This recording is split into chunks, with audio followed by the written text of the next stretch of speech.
हिंदू धर्म में पंचदेवों में से सूर्य देव भी एक माने गए हैं। वही ज्योतिष में भी सूर्य का बहुत महत्व है। ज्योतिष के अनुसार सूर्य को ग्रहों का राजा माना जाता है। ये मनुष्य के जीवन में मान, सम्मान, पिता, पुत्र और सफलता का कारक माना गया है। ज्योतिष के अनुसार सूर्य हर माह एक राशि से दूसरी राशि में प्रवेश करते हैं। इसी तरह से 12 राशियों में सूर्य एक वर्ष में अपना चक्र पूरा करते हैं। सूर्य को आरोग्य का देवता मानते हैं। सूर्य के प्रकाश से ही पृथ्वी पर जीवन संभव है। सूर्य को प्रतिदिन जल देने से व्यक्ति को आध्यात्मिक लाभ प्राप्त होते हैं, साथ ही स्वास्थ्य लाभ भी प्राप्त होता है। लेकिन दोस्तों, सूर्य देव का जन्म आखिर कैसे हुआ और इनके परिवार में कौन कौन है, क्या है इनके परिवार के बारे में खास बातें, इन सभी प्रश्नों के जवाब आपको आज इस वीडियो में मिलेंगे। इस जानकारी के लिए वीडियो में हमारे साथ अंत तक बने रहिएगा, जिससे कि आपको सही और सटीक जानकारी प्राप्त हो पाए। ऋग्वेद के 10वें मंडल में हिरण्यगर्भ सूत्र लिखा हुआ है। ये सूत्र श्लोक ब्रह्मांड के उत्पन्न होने की कहानी कहता है। वेदों में यही पहली बार हिरण्यगर्भ शब्द का इस्तेमाल हुआ है, जिसका अर्थ है ब्रह्मांड रूपी अंडा। ये श्लोक कहता है कि जब कहीं पर कुछ भी नहीं था तो जीवन एक अंडेनुमा पिंड के भीतर था। इसी पिंड में विस्फोट से ब्रह्मांड के सभी तत्व बने। धरती, जल, अग्नि, आकाश और वायु के साथ ही साथ चंद्रमा और सूर्य की उत्पत्ति हुई। सूर्य को वैदिक काल के सबसे पहले देवता के रूप में भी जाना गया है। सुनहरे, उजले और आग की तरह दहकते हुए रंग के कारण ही सूर्य को अपना सबसे पहला नाम हिरण्यगर्भ मिला है। हिरण्य शब्द का अर्थ होता है सुनहरा। ऋग्वेद के हिरण्यगर्भ सूत्र के पहले श्लोक में सूर्य को धरती और आकाश को धारण करने वाला बताया गया है और इसी रूप में उनकी उपासना करने के लिए भी कहा गया है। दोस्तों, ये तो हुई सूर्य की उपासना की बात, लेकिन आखिर सूर्य का जन्म कैसे हुआ?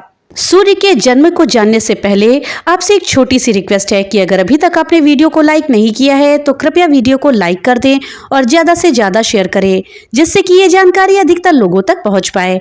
और हाँ, अगर चैनल पे पहली बार आए हैं तो कृपया चैनल को सब्सक्राइब कर दें और बेल आइकन दबाना ना भूलें, जिससे कि मेरी वीडियो सबसे पहले आप तक पहुँच सके। तो चलिए वीडियो में आगे बढ़ते हैं और सूर्यदेव की उत्पत्ति के विषय में जानते हैं। दोस्तों, विष्णु पुराण की कथा के अनुसार जब कहीं कुछ नहीं था, उस समय विष्णु भगवान की इच्छा से दूध जैसा सफेद एक सागर बना। उस क्षीर सागर में पीपल का पत्ता बना और इसी पत्ते पर एक शिशु लेटा हुआ दिखा। यह शिशु अपनी ही इच्छा से विकसित होता गया और पूर्ण पुरुष बन गया। उसके 4 हाथ थे, सिर पर नागों की छाया थी। उस विराट पुरुष ने आंखें खोली तो नेत्रों से निकला प्रकाश सूर्य बन गया। मन से बना चंद्रमा, कानों से ध्वनि और उसकी सांस लेने की इच्छा के कारण ही ब्रह्मांड प्राण वायु से भर गया। यजुर्वेद में इस पूरी प्रक्रिया का वर्णन श्लोक के द्वारा किया गया है। एक प्रश्न उठता है कि आखिर सूर्य को सूर्य नारायण क्यों कहा जाता है? भगवान विष्णु की आंखों से उत्पन्न होने के कारण ही सूर्यदेव उनके ही नाम नारायण के नाम से जाने जाते हैं, इसलिए संसार उन्हें सूर्य नारायण कहता है। यह भी कहा जाता है कि सूर्य को नमस्कार करना, उनकी पूजा करना असल में भगवान विष्णु की ही पूजा उपासना है।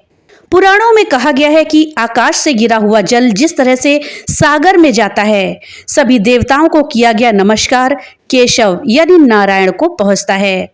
इसके अलावा ब्रह्म पुराण में भी सूर्य के शक्तिशाली प्रभाव और उनके ऐश्वर्य को स्वीकार किया गया है। नारायण के द्वारा उत्पन्न होने के कारण ही देवताओं में सूर्य को सबसे श्रेष्ठ और नारायण की तरह ही सम्मानित बताया गया है। सूर्य को उन देवताओं में शामिल बताया जाता है जो कि इंद्र की सभा में बैठते हैं। इसके बावजूद कई कहानियां ऐसी हैं जिनमें सूर्य की जगह देवताओं में सबसे अलग और ऊंची रही है। एक अन्य पौराणिक कथा के अनुसार पहले ये संपूर्ण जगत प्रकाश रहित था। उस समय कमल योनि ब्रह्मा जी प्रकट हुए। उनके मुख से प्रथम शब्द ओम निकला, जो कि सूर्य का तेज रूपी सूक्ष्म रूप था। उसके बाद ब्रह्मा जी के 4 मुखों से 4 वेद प्रकट हुए, जो ओम के तेज में एकाकार हो गए।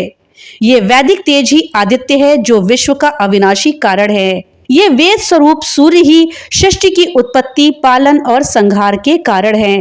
ब्रह्मा जी की प्रार्थना पर सूर्य ने अपने महातेज को समेट करके स्वल्प तेज को ही धारण किया।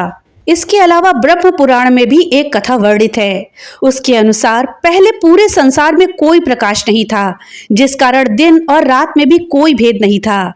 एक बार राक्षसों और देवताओं में युद्ध छिड़ गया। दैत्य देवताओं पर भारी पड़ने लगे, जिस कारण देवताओं को स्वर्ग छोड़कर भागना पड़ा। सभी देवता अपनी माता अदिति के पास गए और उनसे मदद मांगने लगे। तब अदिति ने सूर्य देव की उपासना करी और उनसे ये वरदान मांगा कि वो उनके पुत्र के रूप में जन्म ले। उनकी इच्छा पूर्ति के लिए सूर्य देव की कृपा से सुषुम्ना नाम की किरण से उसके गर्भ में प्रवेश किए। गर्भ धारण करने के बाद अदिति रोजाना सूर्य देव के निमित्त कठिन व्रत करने लगी। तब उनके पति ऋषि कश्यप ने उनसे कहा कि आप इतना कठिन व्रत अनुष्ठान करती हैं, इससे शिशु को हानि पहुंच सकती है। तब देवी अदिति ने अपने योग बल पर अंड रूप में गर्भ को बाहर कर दिया, जिससे अत्यंत दिव्य तेज प्रज्वलित हुआ। भगवान सूर्य शिशु रूप में उस गर्भ से प्रकट हुए और पूरा संसार रोशनी से भर गया और इस तेज से डरकर दैत्य भाग खड़े हुए। इसके बाद स्वर्ग पर फिर से देवताओं का राज हो गया। माना जाता है कि उसी दिन से सूर्य देव अंडज रूप में आकाश में स्थापित हो गए। माना जाता है कि माघ के शुक्ल पक्ष की सप्तमी तिथि पर सूर्य देव का जन्म हुआ था, जिसे रथ सप्तमी के रूप में मनाया जाता है। दोस्तों, अदिति के इंद्र समेत 12 बेटे हैं। इन सभी को आदित्य कहा जाता है, लेकिन कई जगहों पर सूर्य को इन आदित्यों में सबसे बड़ा भाई गिना जाता है। हालांकि फिर भी देवताओं के राजा इंद्र ही हैं, सूर्य नहीं। लेकिन सूर्य को उनके त्याग, तप, लगातार जलते और तपते रहने की उनकी विशेषता के कारण उन्हें ईश्वर के बराबर स्थान प्राप्त है। इसी पुराण में सूर्य का एक नाम मार्तंड भी लिखा गया है। मार्तंड को आप मात्र अंड कह सकते हैं। दोस्तों, भगवान सूर्य 7 घोड़े वाले रथ पर सवार होते हैं। सूर्य का ये रथ काल चक्र का प्रतीक है। काल यानी समय के निर्धारण का प्रतीक है।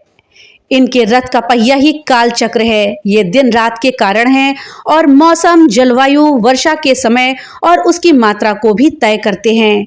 वेदों में सूर्य देव के इसी रूप को विवस्वान नाम भी मिला हुआ है। दोस्तों, ये थी सूर्य देव के जन्म की कथा। दोस्तों, सूर्य देव के साथ ही सूर्य देव का परिवार भी काफी विशाल है। चलिए आपको अब सूर्य देव के परिवार के विषय में बताते हैं। सूर्यदेव को वेदों में जगत की आत्मा और ईश्वर का नेत्र बोला गया है। सूर्यदेव को जीवन, स्वास्थ्य और शक्ति के देवता के रूप में भी पूजते हैं। कई लोग सूर्यदेव की विशेष पूजा करते हैं। मान्यताओं के अनुसार सूर्यदेव की उपासना करने से जीवन में सफलता मिलती है। दोस्तों, सबसे पहले हम सूर्यदेव की पत्नियों के बारे में जानते हैं। भगवान श्री राम के पूर्वज माने जाने वाले सूर्यदेव की 2 पत्नियां संज्ञा और छाया हैं। सूर्यदेव का विवाह विश्वकर्मा की पुत्री संज्ञा से हुआ है। संज्ञा सूर्य का तेज न सह पाने के कारण अपनी छाया को उनकी पत्नी के रूप में स्थापित करके तप करने चली गई थी और लंबे समय तक छाया को ही अपनी प्रथम पत्नी समझकर सूर्यदेव उनके साथ रहते रहे। ये बात बहुत बाद में उन्हें पता चली कि संज्ञा नहीं, छाया है। संज्ञा से सूर्य को जुड़वा अश्विनी कुमारों के रूप में 2 बेटों सहित 6 संतानें हुई, जबकि छाया से उनकी 4 संतानें थी। मनु स्मृति के रचयिता वैवत्स मनु भी सूर्य पुत्र और शनि देव ही माने जाते हैं। भगवान सूर्य की कुल 10 संतानें हुई। सूर्यदेव और छाया की प्रथम संतान शनिदेव हैं, जिनको न्यायाधीश और कर्म फल दाता कहा गया है। महादेव के वरदान से वो 9 ग्रह में सर्वश्रेष्ठ स्थान पर नियुक्त हुए हैं। सूर्यदेव और छाया की दूसरी संतान तप्ती है। तप्ती का विवाह सोमवंशी राजा संवरण के साथ हुआ। कुरुवंश के संस्थापक कुरु इन दोनों की ही संतान थे। सूर्यदेव और छाया की तीसरी संतान विष्टि ने भद्रा नाम से नक्षत्र लोक में प्रवेश किया। धार्मिक ग्रंथों के अनुसार भद्रा के स्वभाव को नियंत्रित करने के लिए भगवान ब्रह्मा ने उन्हें कालगणना या पंचांग के एक प्रमुख अंग विष्टिकरण में स्थान दिया। छाया और सूर्य की कन्या तप्ती का विवाह अत्यंत धर्मात्मा सोमवंशी राजा संवरण के साथ हुआ और कुरु वंश के स्थापक राजर्षि कुरु इन दोनों की ही संतान थे, जिनसे कौरवों की उत्पत्ति हुई। सूर्य और छाया की चौथी संतान सांवरी मनु हैं। सूर्यदेव की सबसे छोटी और संज्ञा की छठी संतान है रेवंत, जो उनके पुनर्मिलन के बाद जन्मी थी। लेकिन दोस्तों, अब एक प्रश्न उठता है कि मनु का जन्म तो ब्रह्मा जी के अंश से हुआ है और उनकी पत्नी शतरूपा है, तो फिर सूर्य के पुत्र मनु कैसे हुए? असल में समय की गणना सिर्फ वर्षों और शताब्दियों और युगों तक सीमित नहीं है, बल्कि इनका फैलाव कल्प और मनवंतर तक हुआ है। हर मनवंतर के अलग अलग मनु हुए हैं और ऐसा हो सकता है कि सबके समय समय में पुराण कथाएं भी अलग अलग रही हैं। इसकी बानगी रामचरितमानस में भी मिलती है। जब शिव जी की पत्नी सती त्रेता युग में जाकर श्री राम की परीक्षा लेती है, जबकि राम जन्म तब हुआ ही नहीं था। इससे नाराज शिव सती का त्याग कर देते हैं और सती अपने पिता दक्ष के यज्ञ में खुद को भस्म कर लेती हैं। बाद में इन्हीं सती का जन्म पार्वती के रूप में होता है, जो कि शिव जी से विवाह करती हैं और खुद कई मौकों पर राम कथा का हिस्सा भी बनी हुई हैं। इसलिए ब्रह्मा के पुत्र मनु और सूर्य के पुत्र मनु को अलग अलग समझा जा सकता है। ये थी जानकारी सूर्यदेव और उनके परिवार के विषय में। तो दोस्तों, जानकारी आपको कैसी लगी हमें कमेंट बॉक्स में लिख करके जरूर बताइएगा। तो मिलते हैं अगली नई वीडियो के साथ, तब तक के लिए राधे राधे।